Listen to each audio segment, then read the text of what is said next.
'Twas the night before Christmas, and throughout the town, the Grinch, dressed as Santa, was slunking around. He stole all the presents, took each box and bow. The tinsels, the trappings, it all had to go.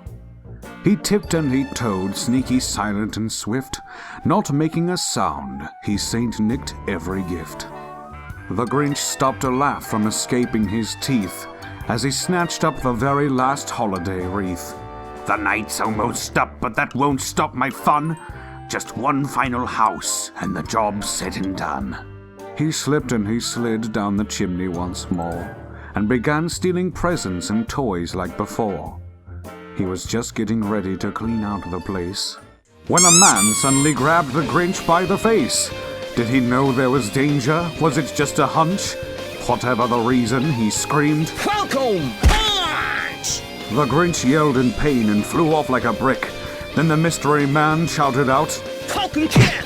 Battered and bruised, the Grinch fell to the floor as that man 50 times slammed his head in the door. He caused such a ruckus, he woke all the Who's, when he pulled the Grinch close and cried, "Show me a moves!"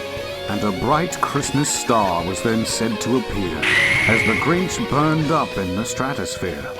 With a flex of his pecs, the man dashed from the scene and jumped in his blue Falcon racing machine.